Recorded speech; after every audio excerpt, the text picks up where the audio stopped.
이 시간 우리 옆에 분들과 이렇게 인사하도록 하겠습니다. 내가 교회입니다. 당신이 교회입니다. 우리가 교회입니다. 할렐루야. 아멘. 네. 세계적인 기독교 사상가이자 순전한 기독교를 쓴 C.S. 루이스가 이런 말을 했습니다. 우리는 하나님 없이는 스스로 이해할 수 없는 존재입니다. 여러분 다시 한번 보세요. 우리는 하나님 없이는 스스로 이해할 수 없는 존재입니다. 여러분 동의가 되십니까? 아멘. 네, 여러분 이 짧은 문장은 우리의 존재의 핵심을 찌르고 있습니다. 우리가 누구인지, 왜 살아가야 하는지, 어떤 인생의 방향을 걸어가야 하는지, 여러분 이것을 결코 우리 안에서 스스로 찾을 수 있는 길이 없다라는 거죠. 어떻게 찾을 수 있을까요? 오직 창조주 하나님과의 관계 안에서만 우리의 정체성과 존재의 이유를 비로소 발견할 수 있다는 겁니다. 오늘 말씀을 보시면 예수님께서 제자들에게 던지신 너희는 나를 누구라 하느냐? 이 질문은 단순히 예수님이 누구신가? 예수님의 정체성에 대한 질문이 아닙니다. 이 질문은 너는 누구냐? 너는 어떤 존재로 살아가느냐? 라는 우리의 정체성에 대한 질문이라는 겁니다. 자, 여러분 우리가 오늘 읽은 마가복음 8장 27절부터는 마가복음의 전환점이 시작되는 구절입니다. 예수님의 이 이전을 보면 예수님의 사역을 전반부라고 얘기할 수 있는데, 이 사역의 전반부는요 수많은 무리를 향한 복음의 선포와 표적과 기사, 이것이 중심이었다고 하면 바로 오늘 이 시점을 시작으로 십자가의 여정을 우리 주님이 걸어가실 겁니다. 그래서 예수님은 제자들에게 처음으로 자신의 죽음과 부활에 대해서 분명하게 말씀하고 있습니다. 근데 이 말씀은 단순한 정보가 아니에요. 제자들이 믿고 따라야 할 길로 제시하고 있습니다. 자, 오늘 본문을 보시면 예수님과 제자들이 가이사라 빌립보 가이사랴라고 하는 지역을 지나가면서 일어나는 장면입니다. 자, 지도를 제가 한번 준비를 했는데 한번 보실까요? 잘 보이십니까? 조금 더 확대해 주시겠어요? 자, 여기 1번 보시면 벳세다가 나옵니다. 벳세다가 있고요. 그 2번을 보시면 이 가이사라 빌립보가 나옵니다. 네. 자, 1번 나오시죠. 벳세다, 2번 가이사라 빌립보가 나오죠. 그러니까 지금 벳세다는 우리가 지난주에 살펴보았던 곳이에요. 그곳에서 가이사라 빌립보는 북쪽에 있습니다. 자, 예수님께서 최종적으로 갈릴리에 있다가 어디로 가실 거냐면 예루살렘으로 가세요. 예루살렘 어디 있죠? 3번이에요. 밑으로 가야 합니다. 그런데 가시기 전 어디로 가시죠? 가이사라 빌립보 북쪽으로 가세요. 왜 굳이 예수님은 갈릴리의 수원이라고 할 수 있는 저 북쪽에 헐몬산이 있습니다. 헐몬산 자락까지 북쪽까지 이동해서 가시는가? 그러면 갈릴리에서 예루살렘으로 가려면 남쪽으로 가야 되잖아요. 근데 지금 예수님께서 한참 북쪽으로 향해 이동하셨다는 거예요. 자, 이제 예수님은 일부러 이 3년간 사역했던 갈릴리 한가운데에서 그들을 불러 저 북쪽 가이사라 빌립보로 외딴 곳, 그들을 데리고 가십니다. 그리고 그곳에서 예수님을 향한 고백이 무엇인지 듣기를 원하신 겁니다. 왜 그러셨을까요? 여러분, 그래야 본질을 찾을 수 있기 때문입니다. 여러분, 우리 인생에도요, 하나님께서 우리에게 익숙한 삶의 자리를 벗어나게 하실 때가 있습니다. 왜요? 우리의 삶의 한복판에 있을 때는 본질을 제대로 발견할 수 없기 때문입니다. 그래서 그곳에서 불러내어 따로 한적한 곳으로 우리를 부르십니다. 여러분, 은혜를 많이 받았던 곳을 한번 생각해 보세요. 익숙한 환경을 벗어나서 우리를 객관적으로 볼 수 있는 곳에서 은혜를 많이 경험하게 됩니다. 우리 중고등부 학생들, 청년들 같은 경우에 수련회 가서 그곳에 준비되어 있는 그 자리에서 하나님의 은혜를 받습니다. 때로는 우리는 기도원에 가서 하나님의 은혜를 받을 때가 있습니다. 내가 너무나도 당연하게 여겼던 것들, 너무나도 당연하게 생각해왔던 것들, 이런 것들을 다 내려놓고 우리 인생의 변두리, 저 끝자락으로 주님께서 밀어내시면 비로소 우리의 인생의 본질을 발견할 때가 있습니다. 자, 오늘 예수님은 제자들을 저 북쪽 가이사라 빌립보로 데려가신 이유가 바로 여기에 있습니다. 오늘 우리가 하나님 앞에 예배를 드립니다. 이 드리는 예배는 익숙한 환경일 거예요. 매주마다 드리는 예배입니다. 그러나 오늘 이 익숙한 환경을 벗어나서 우리를 객관적으로 예수님 말씀 앞에 우리를 펼쳐놓고 인생의 본질을 경험하는 시간이 될 수 있기를 바랍니다. 자, 오늘 본문을 보시면 예수님께서 가이사라 빌립보에서 두 가지 중요한 질문을 하세요. 첫 번째 질문이 뭐냐? 사람들이 나를 누구라고 하느냐? 이 질문 첫 번째예요. 두 번째는 너희는 나를 누구라 하느냐? 훨씬 더 개인적이고 깊은 차원의 질문을 하세요. 근데 여러분, 이 질문은 단순한 정보를 확인하기 위해서 예수님이 하신 질문이 아닙니다. 제자들의 정체성과 사명을 결정짓는 고백을 요구하시는 질문이라는 겁니다. 바로 이 질문에 대한 대답으로 그 유명한 베드로의 고백이 나옵니다. 어떻게 말하죠? 주는 그리스도이십니다. 마태복음에는 조금 더 정확하게 나옵니다. 주는 그리스도시요 살아계신 하나님의 아들이십니다. 자, 그렇다면 이 베드로의 신앙 고백이 우리에게 어떤 도전을 주고 우리는 어떻게 그 고백대로 살아갈 수 있을지 오늘 말씀을 통해서 같이 살펴보도록 하겠습니다. 자, 첫 번째 이 신앙 고백은 무엇인가? 하나님의 주권을 인정하는 것이 신앙 고백이라는 겁니다. 자, 27절을 같이 한번 읽어보겠습니다. 27절 시작. 예수와 제자들이 길에서 제자들에게 물어 이르시되 아멘. 자, 여러분, 마가복음에는 길이라고 하는 단어가 무려 16번이나 등장합니다. 그래서 마가복음을 길의 복음서라고 이야기하는 경우도 있습니다. 그러니까 예수님이 가시는 그 길은 단순한 이동 경로가 아니에요. 제자들의 삶과 선택과 결정, 곧 십자가의 길을 의미하는 상징적인 주제가 바로 길이라는 단어입니다. 근데 여기에 주목할 점은 예수님이 바로 그 길 위에서 제자들에게 질문을 하셨다는 겁니다. 그래서 의미가 더 깊어지는 겁니다. 단순하게 빌립보 가이사라로 가는 길에서 라고 하는 장소적인 의미를 넘어서 지금 제자들이 어떤 인생의 길을 선택할 것인가, 그 갈림길에 서 있는 영적 현실을 보여주고 있다는 겁니다. 세상으로 향하는 길이 있고요, 예수님께 향하는 길이 있습니다. 그 갈림길에서 예수님이 질문하고 있다는 거죠. 이것은 우리 모두에게도 주어지는 신앙의 질문과도 같을 겁니다. 세상 사람들이 나를 누구라고 하느냐? 내가 누구냐에 대한 자기 존재에 대한 질문이 아니라 너희는 어떤 길을 따르겠느냐라는 질문과도 같은 거예요.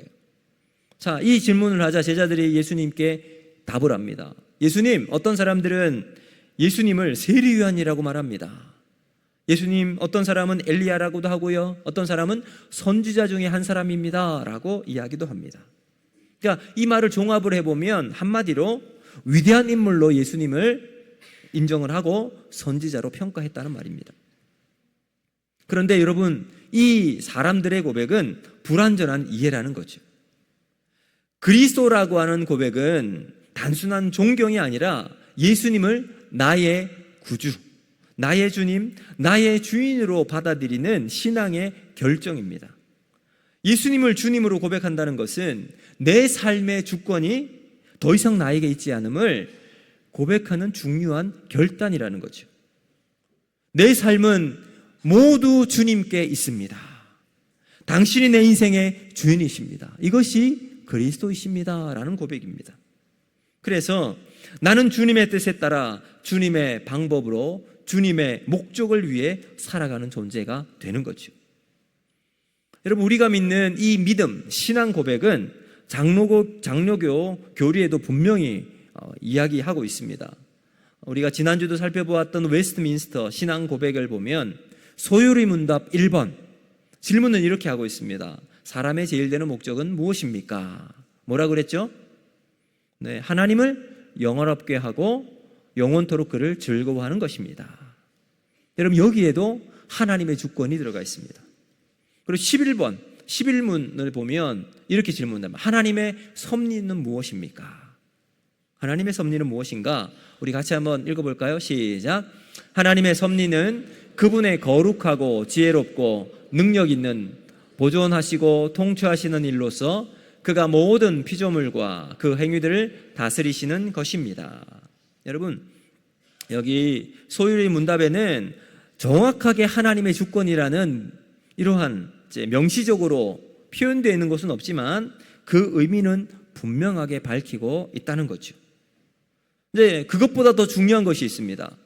이 고백은 교리로서만 그치는 것이 아니라는 겁니다. 내 삶 속에서 그리스도인다운 삶의 변화와 결단을 나타내고 있다는 겁니다. 여러분, 이 질문을 하신 예수님 앞에서 베드로는 단호하게 주는 그리스도이십니다 라고 고백을 합니다. 이는 곧 예수님만이 하나님의 기름 부으신 자이며 구원의 유일한 길이심을 고백하는 믿음이라는 겁니다. 여러분, 이 베드로의 고백은 세상의 평가와는 다른 하나님의 주권을 온전히 인정하는 신앙적 선택이었습니다. 사랑하는 성도 여러분, 우리 역시 매일의 우리의 삶 가운데 선택의 기로에 놓여 있습니다. 이 길로 갈까, 저 길로 갈까, 이것을 선택할까, 저것을 선택할까. 그 선택의 길은 세상의 길인가, 예수님이 가신 십자가의 길인가.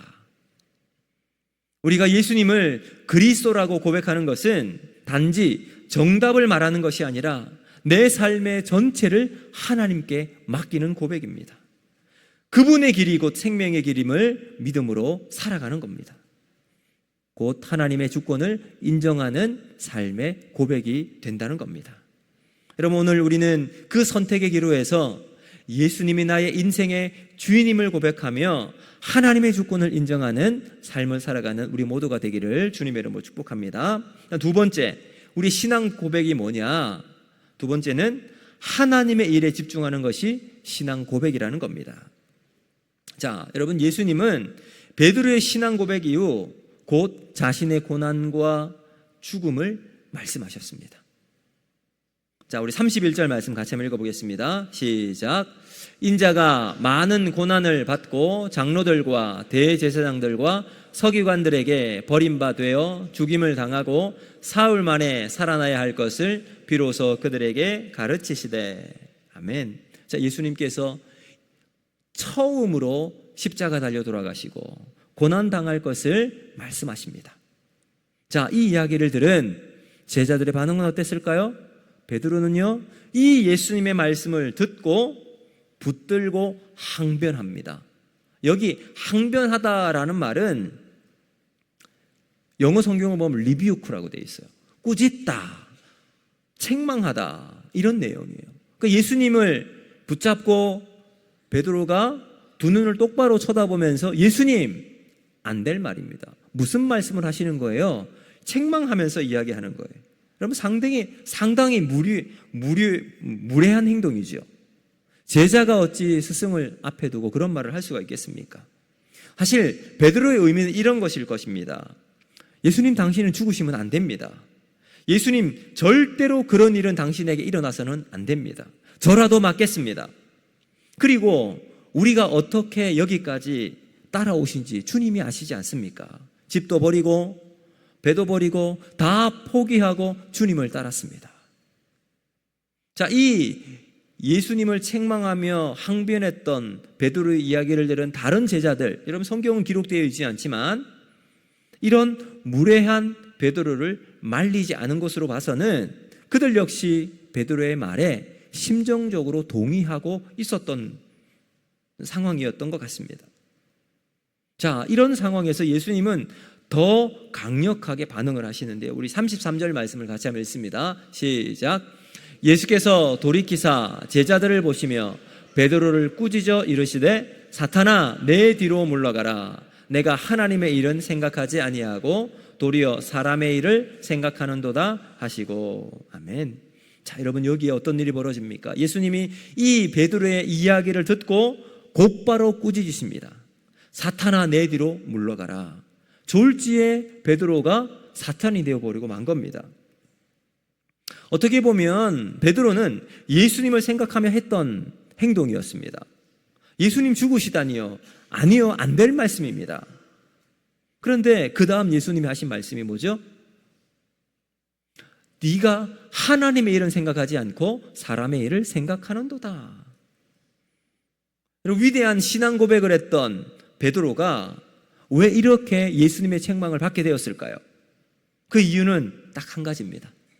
하나님의 일과 사람의 길 사이에 혼란을 겪고 있기 때문입니다. 여러분, 베드로는 분명 예수님 편이었습니다. 예수님 편이에요. 아군은 분명한데 행동을 보면 아군에 반대되는 행동을 하고 있는 거예요. 우리 편에 속한 스파이, 우린 이런 사람을 엑스맨이라고 하죠. 같은 편인데 행동을 보면 꼭 상대방에 유익하게 하는 사람들. 베드로가 딱 지금 그런 모습입니다. 사랑하는 성도 여러분, 우리의 신앙에서 가장 안타까운 점이 뭐냐면 바로 하나님의 일을 사람의 일로 바꾸고 버리는 경우입니다. 분명히 시작은 하나님의 영광을 위해서 헌신과 봉사로 시작되었습니다. 하나님의 일이라고 생각되었기 때문에 내 것도 아낌없이 드릴 수 있었습니다. 누군가 나의 헌신과 충성을 알아주지 않아도 괜찮았습니다. 그냥 그것 자체로 나에게 기쁨이 되었기 때문입니다. 그런데 시간이 점점 지나면요, 사람들이 그 헌신과 봉사를 알아주기 시작합니다. 칭찬은 계속해서 사람들의 입에서 입으로 전해지면서 교회 안에서 나의 한마디가 사람들에게 영향력을 끼치게 됩니다.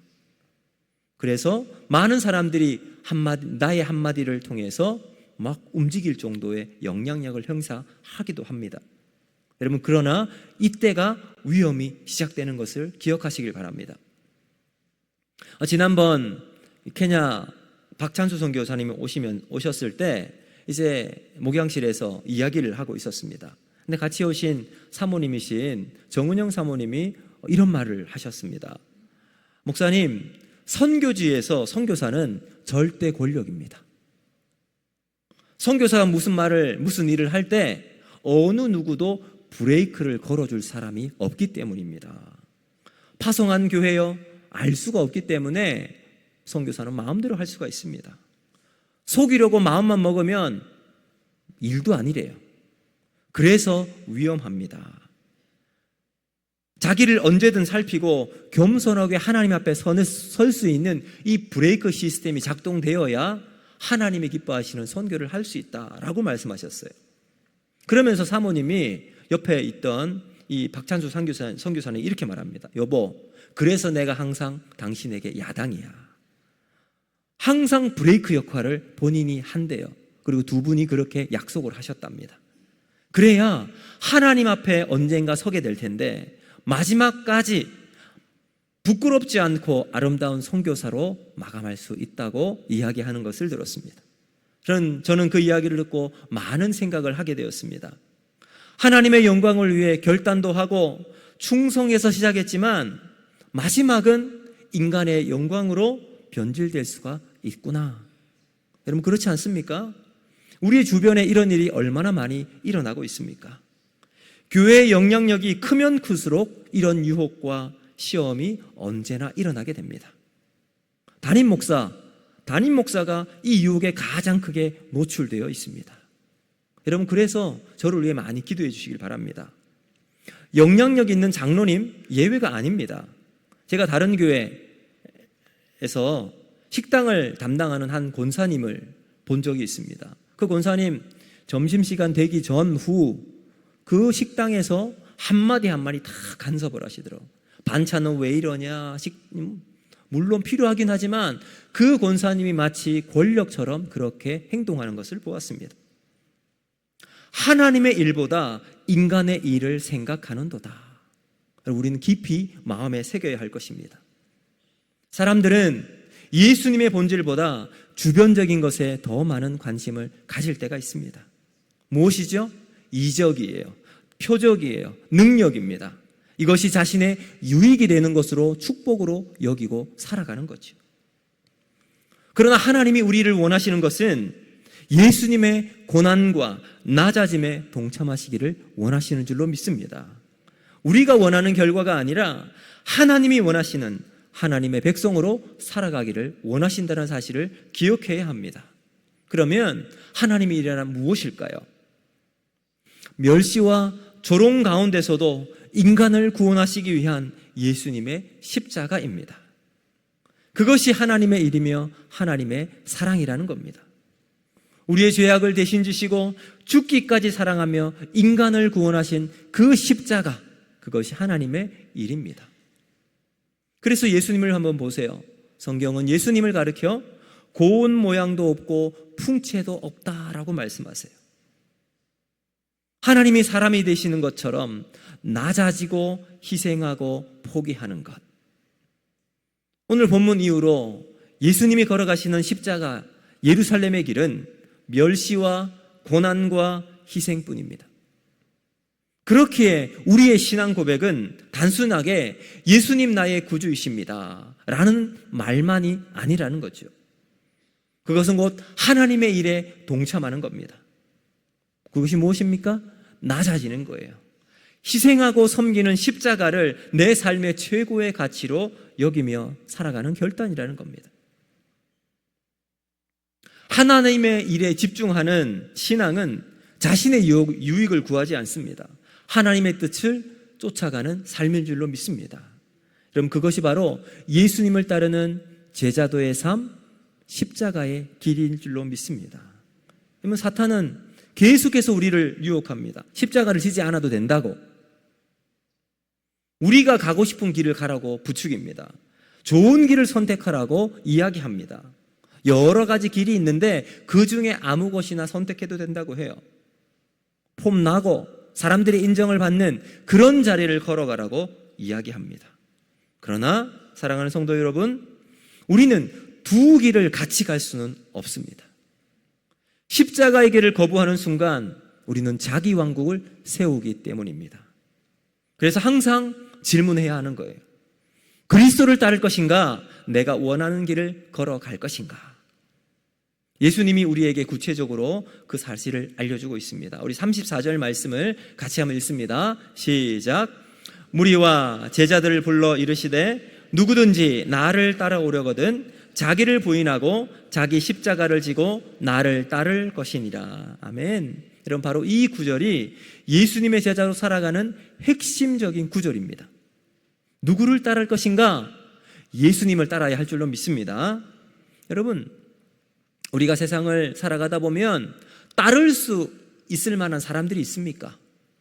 정말로 내가 저분을 내 삶의 멘토로 삼고 그분이 가는 길을 나도 같이 걸어가겠다.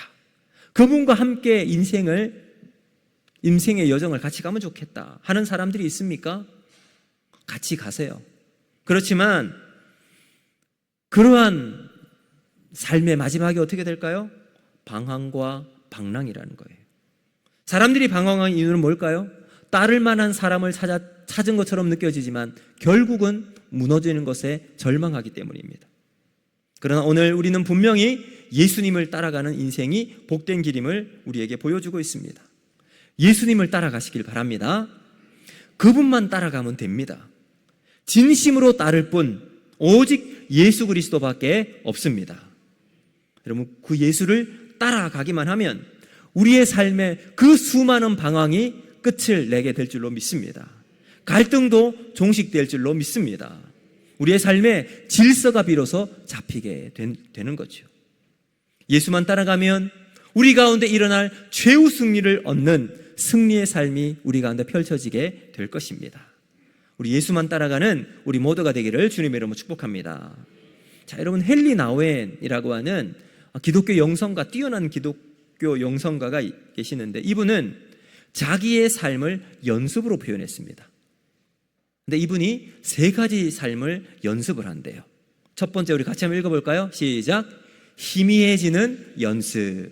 여러분, 우리가 우리의 삶에 희미해지는 연습을 살아가는 거예요. 두 번째, 시작. 작아지는 연습. 작아지는 거예요, 여러분. 세 번째, 사라지는 연습. 여러분, 이것이 뭘까요? 하나님의 일을 따라가는 길입니다. 헨리 나우엔 교수님이라고 말할 수 있겠죠. 이분은 모든 석학들의 선망의 대상인 하버드 대학에서 학생들을 가르쳤던 교수의 자리에 있었습니다. 그런데 이 하나님의 길, 예수님의 삶을 따라가고자 결정을 하고 과감하게 그 모든 것 다 내려놓습니다. 그리고는 프랑스에 있는 장애인을 돌보는 작은 공동체로 들어갑니다. 왜 그랬을까요? 바로 이 3가지 삶의 연습을 살아가기 위해서였습니다. 끊임없는 자기 비움과 내려놓음을 연습하는 인생으로 들어갔던 거죠. 여러분, 우리는 세상을 살아가면서 시간이 점점 지나가고 연륜이 깊어짐에 따라 우리는 이렇게 생각합니다. 내가 아니면 안 된다는 선민의식으로 살아가요. 우리 교회 내가 아니면 안 된다. 그동안 쌓은 노력과 공에 대한 보상 심리를 받아야 한다. 나보다 나은 사람이 없다는 우월의식을 우리가 가지고 있지 않겠습니까? 여러분, 이 모든 것 내려놓고 버려야 예수님의 십자가가 우리 안에 세워지는 삶이 되는 겁니다. 이것이 예수님의 십자가의 길입니다. 여러분, 갈라디아서 6장 14절 말씀 우리 같이 한번 읽어볼까요? 시작. 그러나 내게는 우리 주 예수 그리스도의 십자가 외에 결코 자랑할 것이 없으니 그리스도로 말미암아 세상이 나를 대하여 십자가에 못 박히고 내가 또한 세상에 대하여 그러하리라. 아멘. 여러분, 신앙 고백이란 무엇일까요? 신앙 고백은 자신을 희미하게 만들고 주님을 분명하게 만드는 것입니다. 여러분, 우리가 이번 한 주간 동안 이 신앙 고백으로 살아갈 수 있기를 원합니다. 우리를 희미하게 만들어 보세요. 우리를 희미하게 만들고 작아지게 만들고 내 인생에서 사라져 예수의 십자가가 분명하고 선명하게 드러나는 인생. 여러분, 그 삶을 통해서 하나님의 일을 우리 속에 세워나가는 여러분이 되기를 바랍니다. 또한 우리 교회가 되기를 주님의 이름으로 축복합니다. 이제 말씀을 맺도록 하겠습니다. 사랑하는 성도 여러분, 오늘 우리 주님은 우리들에게 분명하게 물으십니다. 너희는 나를 누구라 하느냐? 여러분, 이 질문 앞에 우리는 어떤 대답을 가지고 계십니까? 베드로가 고백했죠. 주는 그리스도이십니다. 주는 그리스도시요 살아계신 하나님의 아들이십니다. 이 고백은 단순한 지식이 아니죠. 생명과 신앙을 결정하는 믿음의 선택이었습니다. 하나님의 주권을 인정하는 신앙 고백, 하나님의 일에 집중하는 삶의 고백입니다. 이것이 곧 예수님의 십자가입니다. 헨리 나우엔이 연습했던, 그의 삶을 연습했던 인생처럼 우리도 그렇게 살아가면 좋겠습니다. 희미해지는 연습, 작아지는 연습, 사라지는 연습. 여러분, 이제 우리 차례입니다. 오늘 우리는 다시 한번 우리의 삶을 점검하고 예수님을 온전히 우리의 삶의 주인으로 고백하고 그분의 십자가를 따라가는, 하나님의 일을 우리의 사명으로 삼는 믿음의 결단을 살아가는 우리 모두가 되기를 바랍니다. 우리 주님을 고백하는 자는 세상의 길을 뒤로하고 십자가의 길을 걸어가는 인생입니다. 우리 주님의 길은 평안함의 길이 아닐 수도 있습니다. 멸시받고 고난받고 낮아지고 손해받는 그런 길일 수도 있습니다. 그러나 그 길만이 생명의 길입니다. 그 길만이 승리의 길입니다. 하나님이 함께 하시는 믿음의 길이 될 줄로 믿습니다. 자, 지금 오늘 이 자리에 예배드리는 우리 중에 누군가는 이 갈림길에 서 있는 분도 계실 것입니다. 세상의 가치와 하나님의 뜻 사이에 고민하고 있다면 오늘 그 고민이 고백으로 바뀌기를 소망합니다. 주님을 따르기로 결단하시고 그 결단을 통해서 하나님은 우리에게 참된 신앙의 고백 위에 하나님의 나라를 우리에게 세워 주실 줄로 믿습니다. 여러분, 오늘 이 말씀을 기억하면서 이 찬양으로 하나님 앞에 우리가 한번 고백했으면 좋겠습니다.